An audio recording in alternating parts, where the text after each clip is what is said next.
groups on the internet that celebrate ancient Southwest history and cultures. I belong to those groups, you probably do too. And I want to explain why this group is a little bit different than those, and it has a unique focus. Those groups mostly treat the topic like visiting a museum. This group seeks to revivify the past, to understand that brown people have a heritage that they both know, can share with us now, have always known, the stories have been told and have been brought into the present. There's a prevailing myth that the symbols and the cultures and the customs of the ancient Southwest can never be known. And that myth is like playing a game of telephone that started back in the westward expansion of the United States, Manifest Destiny. In the days of westward expansion, the Native Americans were divested of their personhood in order for good people of conscience to expand the population of European origin people into native territories, where the population was extraordinarily dense and the cultures were high. People of conscience could not have destroyed cultures that they believed to be worthy of surviving. So a myth was begun that brown people of North America were not truly people in the same sense that white people were. That myth, like I say, is a game of telephone that's been passed on into the modern day. That's why we're not taught much about it in school, and why there is no fundamental understanding of the way of life of natives from the ancient Southwest. Now, try to tell that to the Hopi, for example. They'll laugh at you. It's absurd. It's preposterous. Look at the color of my skin. I'm a brown person. I have heritage. Brown people have heritage, and they know their heritage. It's just that it is not part of the conversation. So this channel seeks to right a wrong.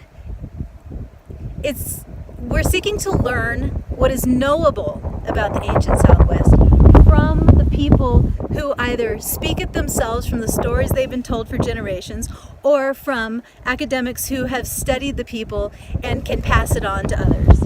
Reviving the old ways is a little less like studying history and a little more like studying philosophy. It's not so important who were the emperors and what wars were fought and won. What's more important is the relationship of the people to the environment. This is one of my good friends right here, this quartz. I'll tell you a short story about this. I had a persistent heart problem. For about 6 months, my heart was beating out of rhythm, and it was actually quite painful because it was constantly skipping a beat. I'd had an echocardiogram, I'd been to several doctors. There was never a diagnosis of what was causing this arrhythmia in my heart. And so I just lived with it. The doctor said, if you can live with it, because if you were to medicate this problem, it's going to cause other problems, and we can't really exactly tell what the problem is to start with.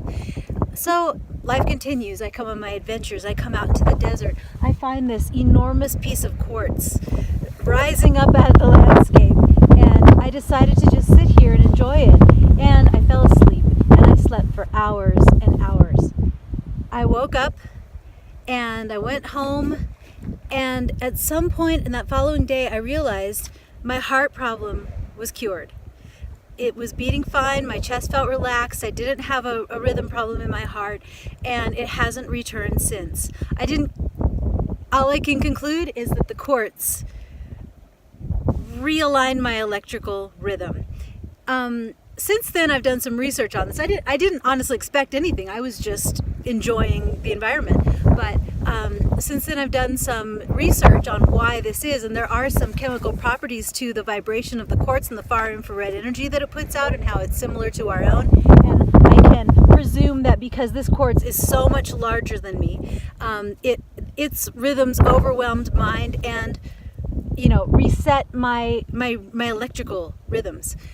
But assuming I never knew any of that, assuming I just lived on the land and I knew that if I had certain kind of ailments, and everybody I knew from generation to generation always knew that if they had certain kind of ailments, they could come to this hospital right here, this quartz, and stay on it in the sun or in the dark or wherever, whatever time of day, just stay with the quartz, that those things would be remedied.